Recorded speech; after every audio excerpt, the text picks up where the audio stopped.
If you're a maintenance supervisor for a commercial property, you've had to deal with everything from leaky faucets to flickering light bulbs. But nothing's worse than that ancient boiler that's lived in the building since the day it was built, 50 years ago. It's enough to make anyone lose their cool. That's where Grainger comes in. With industrial-grade products and dependable fast delivery, Grainger can help with any challenge, from worn-out components to everyday necessities. Call, click Grainger.com, or just stop by. Grainger, for the ones who get it done. Welcome back, my friends. I wanted to cover some of the cool stuff that we have coming up. May 1st, I'll be supporting the show at the Ohio Bigfoot Conference, held at Salt Fork State Park. July 30th, I'll again be supporting the show at this year's Michigan Bigfoot Conference in Chelsea, Michigan.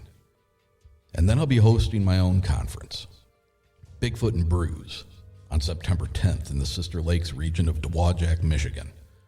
Head over to bigfootandbrews.com for all the available info. Tickets are on sale now. In the ticket section, you'll find options for vendors' applications and even a sponsors option. If you're able and you'd like to help support this event financially, you can do it there, or you can email me directly at contact.uncomfortable@gmail.com. Please rate and review us on Apple and iTunes, and make sure to follow us on Facebook, Instagram, and Twitter, all at Uncomfortable Podcast. Now, let's get into tonight's show. Doing that, I was face to face with it. It was holding me by my throat, and it felt like it was sucking something out of me. I probably should have been more scared than I was when I witnessed the exorcism. I turned and looked on my right side. When I did, there's a beam on the side of the tree, a large beam. It's looking at me and I'm looking at it. After I hit the lock button and looked back up, I saw red eyes staring back at me. That they're going to show multiple gods all over the earth, be able to speak in people's languages, and at that point, it kind of converge into this one entity, which will be revealed as extraterrestrial. You'll realize that aliens are the gods of old, and at that point, it'll wipe religion out of the context of humanity. No way, it couldn't have been a person, I know that. I know that people can't run through the woods like that. So this thing comes into view, and I see it. It's 50 yards away from me. It's walking on two legs. It's huge. This is a big, hairy-looking being.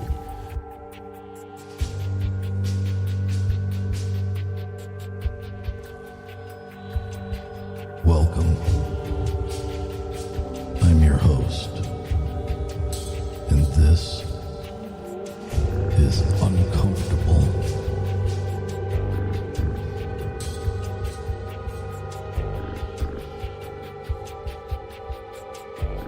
Ladies and gentlemen, tonight we have a guest. His name is David. He comes to us from East Texas. He has an encounter that, quite honestly, a third party started telling me about this, and I urged him to please stop, because I wanted to get this gentleman's account straight from his mouth. From what I've heard so far, an amazing, terrifying story. So, if you will, please give an uncomfortable welcome to David. Uncomfortable, huh? Yeah. Well, I guess I just start at the beginning. That's perfect. I was coming from a gun show. Back then I had a federal firearms license and bought and sold guns all the time, and I normally carried a double barrel shotgun in a special holster on my right leg. Well, the gun show was in Dallas and I was going to Texarkana, so that's about a 5-hour drive, and I got the waterworks call about Sulphur River, and I crossed Sulphur River and went down into that boat ramp and got out of the car. Now, this is the Sulphur River. Is that what you said? Yeah, the Sulphur River. Okay. And it runs into Wright Patman, and then it runs through there, through the dam, on over to the Louisiana side.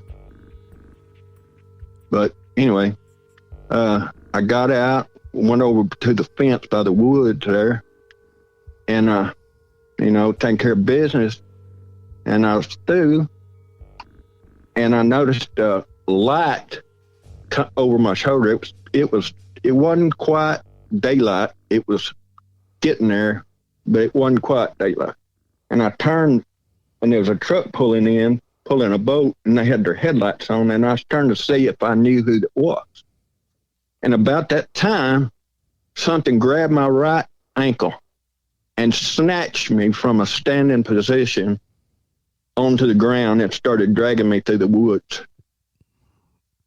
And I'm a pretty big guy. I'm 6'10". I weigh 356 pounds. Wow. Back then, I probably was about 280 or something like that. Yeah. And anyway, I was trying to figure out what it was that had a hold of me, because at first I thought it was somebody. But I couldn't think of anybody that would be stupid enough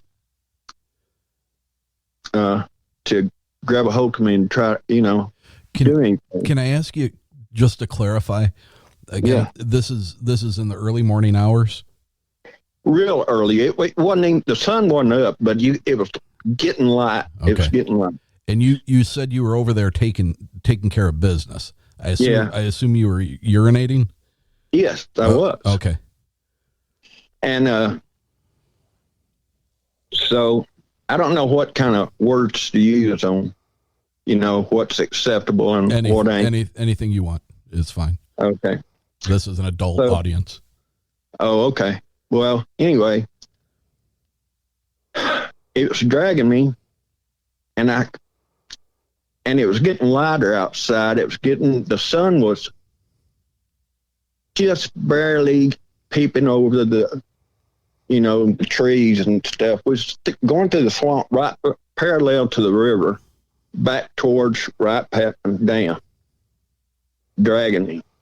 And I was kicking it and kicking and kicking at it. And finally, about 100 yards into the woods there, it dropped me. Good Lord. And when it dropped me, my right hand hit the top of my shotgun. It was a sawed-off L.C. Smith double barrel, had 12 gauge slugs in it. And I pulled that shotgun out, and I stuck it up to right above its penis, between where its navel and its penis would be, and I pulled both triggers at the same time.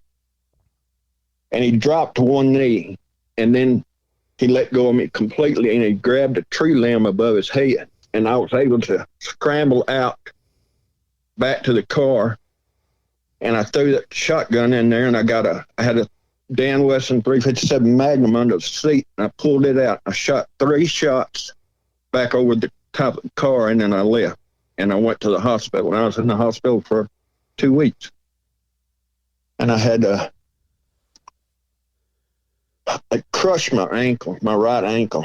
It still gives me trouble today. Of course, I'm a lot older today too. It's probably been 40 years ago. 40? Yeah. Wow. I'll be 65 this year. And messed up my knee, had to cut a few ribs, and so anyway. So this thing dragged you for over 100 yards? Oh, easy. I like to never get out there. I thought he was going to kill me. I really did. I don't get scared really talking about it, but I do get concerned, and I am glad I was carrying that. But now, I still carry, and I carry a 454 Taurus, and their big advertisement is it'll stop a charging elephant. Yeah. And so I wouldn't hesitate to shoot one again. Now, and I got to ask you, I mean, this is, I'm gonna say this is unbelievable, and I don't mean that I don't believe you. It's just that it's an unbelievable account. Well, you ain't the first one that said that. So you're in the grasp of this thing for a good while. If he's dragging you, nearly 100 yards or better. Can I ask you? And I know the lighting conditions weren't optimal, but what did you see? What was it that had a hold of you? Well, at first I thought it was a man. I mean, because it was dark, Mm-hmm. and he was standing pretty close to me at that time. But he changed his grip. And he was dragging me he was facing me, dragging me with his left hand, but he dropped that side and picked me up with his right hand so I could walk forward, I guess, whatever reason. But then when he dropped me the last time, he turned around and he was looking down at me and you could see his canines were sticking out. And that's when I brushed up against my shotgun, and all I could think of was I had to either kill it or it was going to kill me. But I think, now that I look back on it, I think that when I was up there taking a leak, he might have been laying there in the grass, Or was close enough to you while you were doing that, and with that being his territory, viewed that as an act of aggression. Yeah. A territorial display on your part. Yeah. Those guys that came down there with the boat, 2 weeks later, me and some other friends went down there to see if we could find, some evidence. And we saw where he was standing in front of a tree, and then them slugs went right into that tree that he was standing behind. So he was standing in front of. Went through his lower abdomen and went into the tree. Into the tree. But there was marks there, but it looked like something I tried to mark out, rake out tracks or whatever. And we never did find no hair, no blood, no nothing. But it'd been 2 weeks too. Yeah. So, but what I was going to tell you is, when we was coming out, those same guys, and I do know them. So they came down there and they said, "What in the hell happened to you?" And I said, "I don't know. What do you say?" Yeah. They said, "We heard a terrible shotgun blow. We heard you shoot. And then after that, there was a horrible scream." Now, I didn't hear the scream myself, but they said they heard a horrible screaming. He said, "We just cranked over our boat and left from that area." I said, "Thanks, fellas." But so you mentioned the canines. Can you be more descriptive as far as what the body shape was? How large was it? Well, he didn't really have a cone head. It was definitely a male. Had broad shoulders.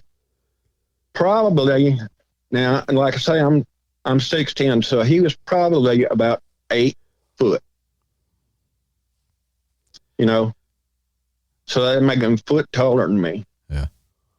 But he probably weighed about 1,200 pounds, because I was raised around cows, so I can guesstimate weights pretty well. But the canines were at least, I'd say,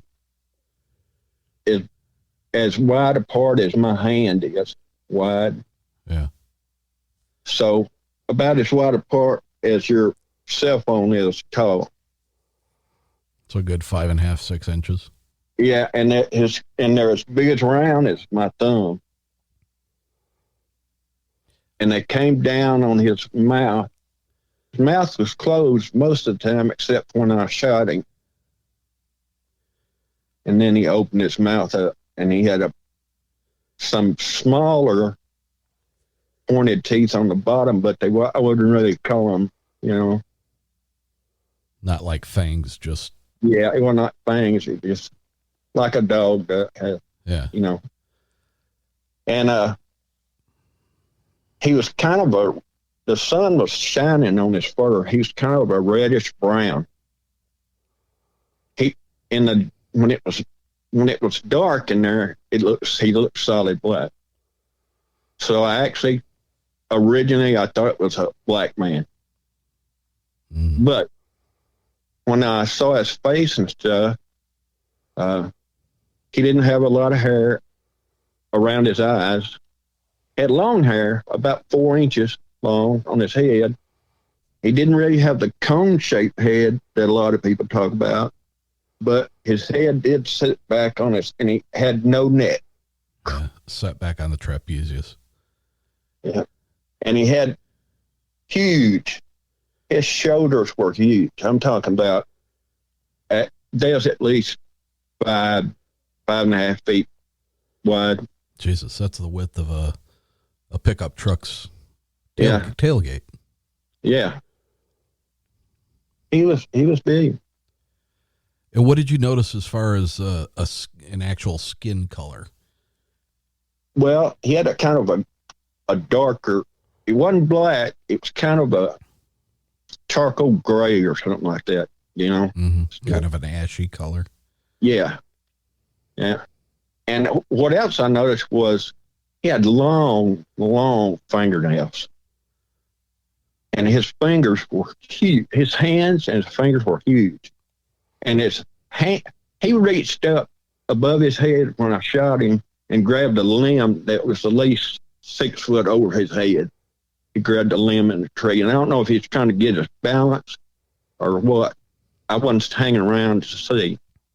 And somebody else asked me, why did you shoot that 357 back in the woods like that? I said, I just want to make sure I wasn't being followed. And I was going to ask if he was actually coming after you, or if that was just that was just to let him know that I wasn't done. Yeah, I was done, but I didn't want him to know I was done. I couldn't hardly move at all by the time I got to the car. Like I say, it crushed my ankle. They was amazed at the hospital that I even got out of the woods. I didn't tell them what happened. I just told them it was a hog. Not to dwell on something that was obviously a horrific experience for you, but at the moment that you placed that double barrel shotgun to its abdomen, when you yourself said you sold firearms for a living, right. You know what a shotgun will do to an animal, a normal sized animal, and what it can do to a human being's torso. With no man could have withstood that. It would kill him dead. And yet this thing, you can't tell me that you killed it. No, I can't tell you. I can't honestly tell you that I killed it, but I can't say that I didn't kill it. I mean, he might have crawled off somewhere and died, or he might still be living today. I don't really know. Now you bugged out rather quickly, as quick as you could. So did you ever see him leave his knee? And no, I never seen it leave his knee. Yeah. I never seen it pull itself up with his arm. I just seen him reach up and grab that limb. It's almost like he was going to fall, or he felt like he was going to fall, and he grabbed that limb, But isn't that odd that the fishermen heard that horrendous scream, but you didn't? They did hear that scream. Well, they were still at the boat ramp backing out when all that happened. Yeah. I mean, and you don't recall that at all. I don't remember hearing the scream at all. Your brain was, get my ass out of here. And that's exactly what my brain was like. Now, did you ever have any contact with authorities or anything as far as, the experience? Did you attempt to to talk to local law enforcement, or? Back in those days, you didn't talk to local law enforcement about stuff like that. No. This was happened in the 70s. So by your statement there, yeah, I'm going to assume that this, the matter of these beings, these individuals, it was fairly commonly known that these things are in that area. Well, and that people just didn't talk about it, or? Yeah, that's what happened. Well, our parents and grandparents always told us there were boogers in the woods. And my parents, we owned 600 acres down there on Sulphur River and had cows down there. So it wasn't the first time I had seen one, but it was the first time I'd had any interaction with one, sort of. I'd seen one pretty close to me when I was a little boy, but can you go into that experience? Well, I guess so. I was putting out hay. We put out hay for our cows at night, and I was putting out hay. And back then, we had square bales. We didn't have round bales like they do now. Mm-hmm. And one run up and slapped the side of the truck. And so I bailed off the other side. My dad stopped and got his 30-06 out. And that's about it. Run back in the woods and there wasn't nothing else after that. It just ran out there and hit the side of the truck and had a big dent in the side of the truck. Of course, Dad was cussing like a sailor, but other than that, scared the living crap out of me. Oh, I imagine. Can you guesstimate what age you were at? I was probably about 7 or 8. So was this,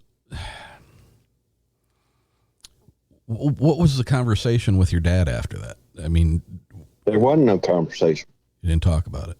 He said, I told you there were boogers in the woods. That's all he said. I was crying. It scared me. But today, if I saw one, if I was within 100 yards of it, if you're within 100 yards of a Bigfoot, you're in their kill range. That's how fast they are. You're not safe at 100 yards. So if you're not packing heat, and I don't mean a 38 or 9mm or nothing, you better have a 45 and you better make it a headshot, an eye shot or something like that. Because I saw one later on, years down the road, a guy shot one with 308 and he didn't even stagger. He didn't even stop. He just kept coming. Oh my word. Yeah. So, but that's a story for a different time. That was a deer hunting story. Yeah. Let me just ask you one thing about that. And I think it kind of circles back to when you shot the one that you were with. Yeah. I mean, there's obvious penetration of the bullet, correct? Yeah. Well, the bullets went through, and me and some friends of mine went down there 2 weeks after it happened. Yeah. When I got out of the hospital, because that's the first thing I wanted to do. And we was loaded for bear then. You know, I carried 2 357s and my double barrel shotgun, and you know, my friends all had guns and 30-06s and stuff like that. But we didn't find. The only thing we found is where the bullets went into this pine tree. Right. and that's it. No hair, no nothing.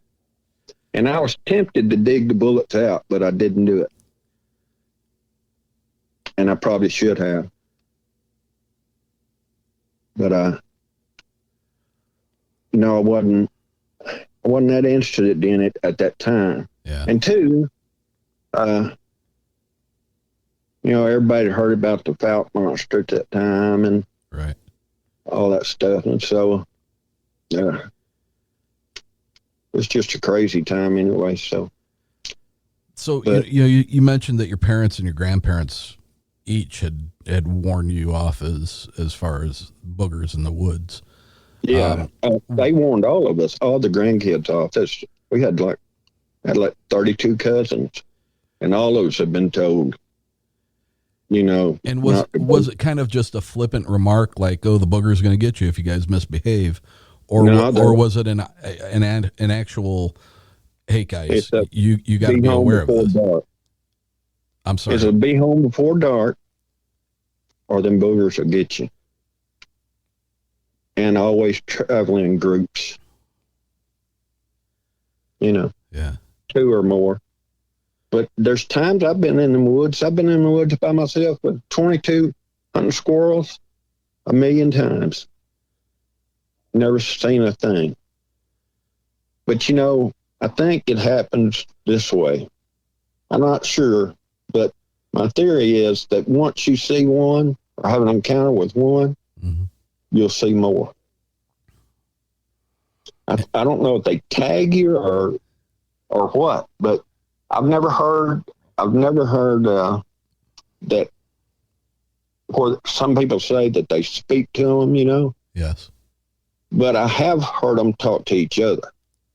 Oh, when I was in Boy Scouts, we just camped down there all the time, and you wake up in the middle of the night, and you could hear them talking to each other. It sounded just like that Sierra sound. Yeah, the Sierra sounds. Yeah, the samurai chatter. Yeah, the samurai chatter. That's interesting. Yeah. But I think that they're more violent in this part of the country than they are up in northwestern Washington, California. I'm glad you brought that up, because that does seem to be a interesting trait.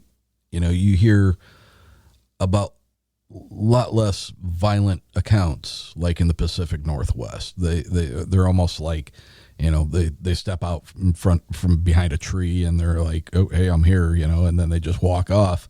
For some reason, a lot of the accounts from Texas seem to be more aggressive. Yeah. And there's more hunters, more people that have guns down there, and people will shoot, without really thinking about what they're shooting at, or if they're something's trespassing on their property, or got one of their animals, or got a dog or theirs, or a calf or something like that. People here won't hesitate to shoot it. And that's probably why. I mean, but it's been that way for years and years and years. So that's probably why they're aggressive like that here. So you think they're conditioned over from family groups raising their young in that area? They're probably taught that, better to err on the side of being aggressive right off the bat than. Yeah. And another theory is that they raise their young in the trees. And that's why they walk like they do, in a straight line. Yeah. They learn to walk on limbs. And that's why they walk in such straight lines. Oh, that's an interesting fact. I've never heard that put together, but that could make a lot of sense. The reason, and that's another thing, that's why I think that we don't see the little ones like the only time we're around East Texans or anybody in Texas is out looking up in trees is when we're squirrel hunting, and not that many people squirrel hunt anymore. Not many people that eat squirrel stew, but I still eat squirrel stew. So, more people are into deer and hog hunting. Yeah. I go hog hunting still, and deer hunting and fishing and all that stuff. But So we've had a go ahead. we I'm had sorry. in back, I think it was in the 90s or 92 or somewhere. Used to, a long time ago, say in the 20s, we had a sugar bear, what they call sugar bears. They're little black bears, population here, but we had a hunting season for them. And so we killed them all off. Well, in the 90s sometimes, it was in the paper that they was going to let 96 pair of black bear go on the type 2 property on Sulphur River. And they had a meeting down at this little town called Douglasville. And there's a bunch of arguing going on. And one of these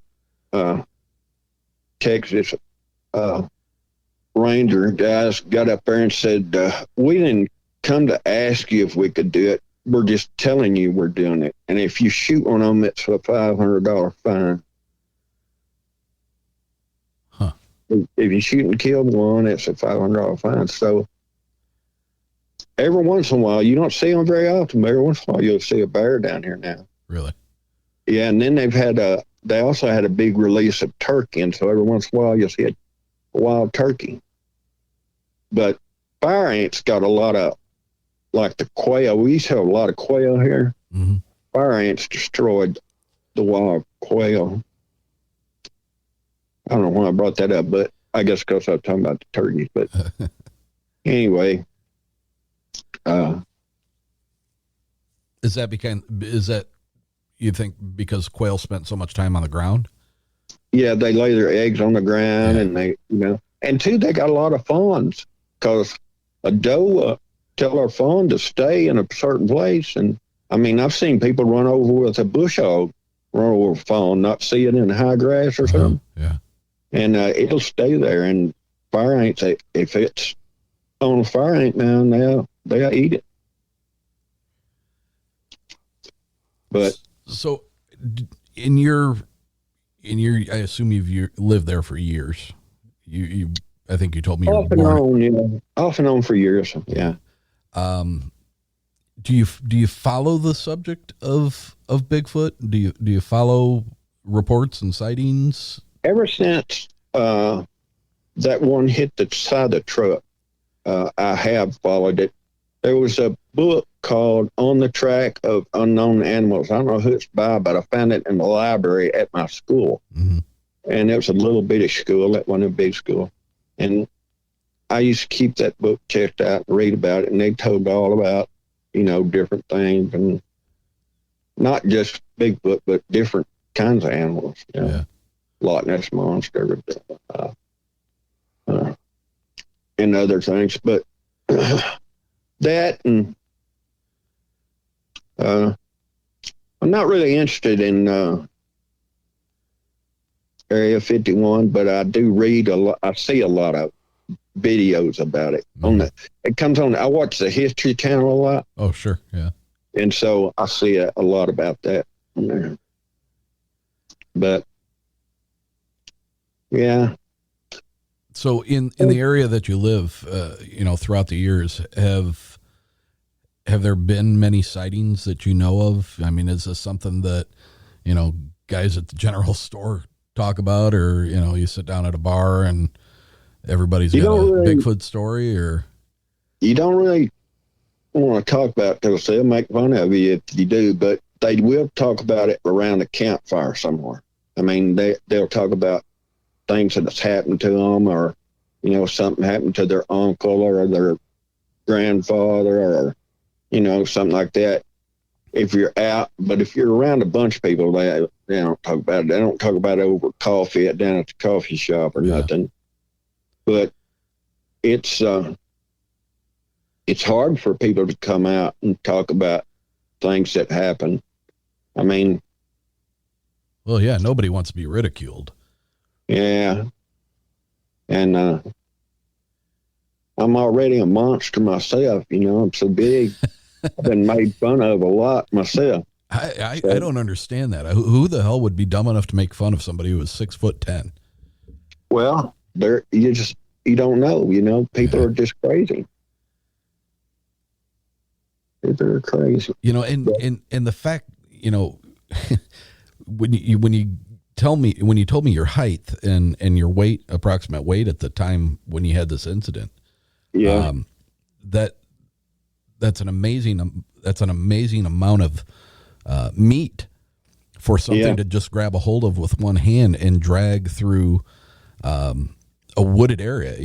I assume you were being dragged across fallen trees and limbs and through briars and everything else. And I honestly forgot that I had that 12 gauge with me. I mean, I was kicking that at with my foot, and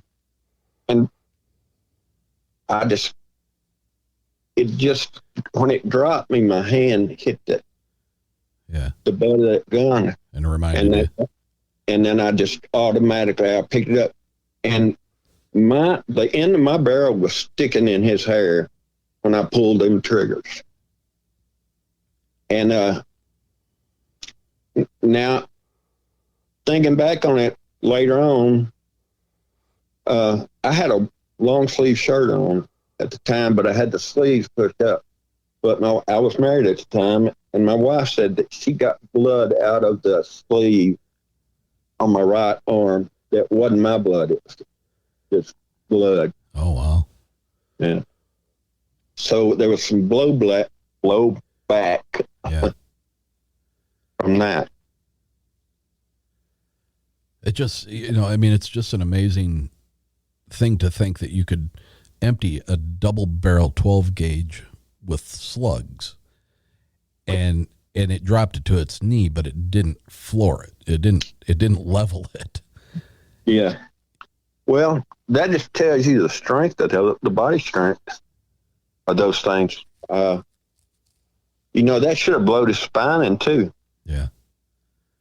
On a normal human being, if I shoot you like that with a 12 gauge, it'd blow you in half. Yeah. I had no doubt.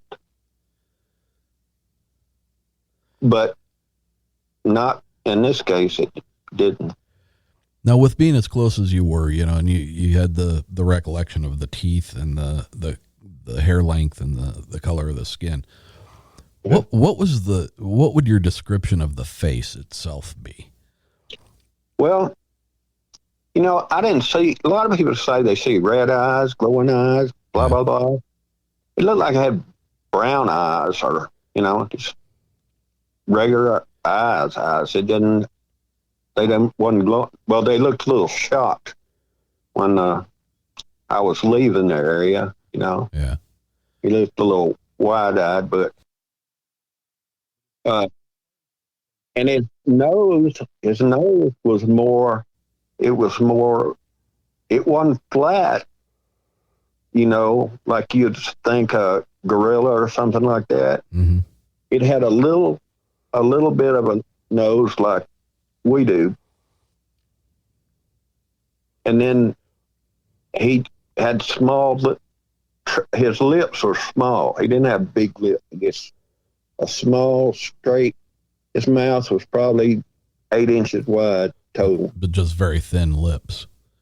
Very thin lips, yeah. When you looked at it, were you looking at an animal or were you looking at a person? I was looking at a beast. I've never seen a person look like that. And to be honest with you, I've never seen an animal that looked like that. I've shot all kinds of animals. Bear, deer, all kinds of animals. And when I look at them, I see animals. Yeah. But when I looked at him, I saw a beast. And honestly, I seen a killer. And a lot of people say they have round fingernails like ours, rounded. Yeah. But he had long fingernails. They were probably half inch longer than you would think. And they weren't pointed or anything, but they were rounded, tapered though. because I got the scar on my ankle to prove it. But the doctor said it's a miracle I got out of there when my ankle messed up as it was. Do you have any recollection really of how were you able to motivate on that ankle with his fear? I think fear and adrenaline itself got me out of that. I was scared, but I wouldn't be scared. I'd go back there today. I'd go down there tonight. Would you really? Yeah, I'd go down there tonight. I'm not scared. But see, I'd be packing heat. I'd have it 454. And I also have a 45 long rifle, low ration rifle, so I mean, this 454 only has 5 rounds to the revolver. And but I can at 50 yards I can hit a quarter with it. Yeah. So it's got quite a bit of recoil, but I haven't magna-ported it. I don't know if you know what that means. I do, actually. When I was in my mid and late teens, I was on a competition pistol team with my dad. And he had a magna-ported 45. Yeah. This got a little more kick than a 45. Yeah, I would imagine so. Yeah. But this shoots the same bullet as my rifle does. Does it? Yeah, it's a pistol. Stays right by my side all the time. Right here beside me right now. When the trash man was out there, I had it on my belt. And he said, "Y'all are serious up here, ain't you?" And I said, "You never know." Before we close this out, any lasting effects? It's got to affect your psyche to some extent, doesn't it? Well, I mean, I'm just more aware. I'm more aware of things, and I've always been able to see pretty good at night. I see better at night than I do in the daytime. Really, I always work. I was either a welder, or I worked on computers, or and stuff like that. So I was always in the dark working on stuff, and only light up when I'd strike a weld or when I'd get on the keyboard or something. And so I've always been able to, I've been attentive to things at night and in the dark. I don't know. Going back to your grandparents and your parents with warning you and all of your cousins and everything, were there any specific like road signs that they said to watch out for? I mean, if you notice the woods gets real quiet, or if it gets real quiet, or if you feel you're being watched, come home. If you feel like you're being watched, come home. That was a big thing. Was it? Yeah. Now you got to worry about pedophiles and idiots like that out in the woods. But,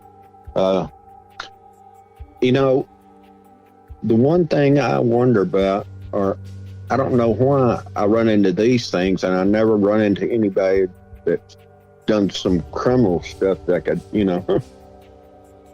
and I'd rather shoot a pedophile than I had a creature that's just trying to live off the land. And right. I agree with you 100% there. Yeah. There's a special place in hell for those people. Yeah, you're right. But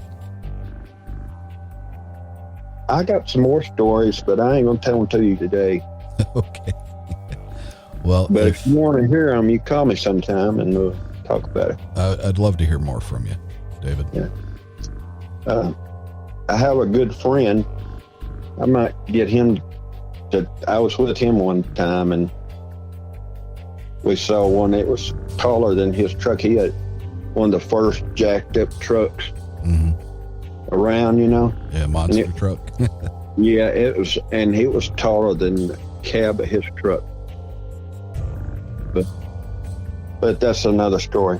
But anyway, I enjoyed talking to you, and you didn't make me feel uncomfortable. That's a good thing, because I'd hate to have to drive up to your house and have to talk with you. I would not be happy to see your silhouette coming up to my door, sir. If you were angry. All right, sir. David, it's been an absolute pleasure talking with you, and I would love if you get a wild hair and you'd like to tell me more. I would be more than happy to do this again with you. But all right. Thank you for taking the time, and I certainly appreciate it. All right. Thank you. Thanks. Bye. I want to hear your story. I want to hear your experience. So email me at contact.uncomfortable@gmail.com. If you enjoy the show, then leave us a rating and a review on iTunes. Share the show with your friends.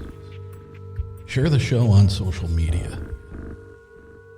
Make sure to like us on Facebook and follow us on Instagram and Twitter, all at Uncomfortable Podcast. And until next week, my friends, stay uncomfortable.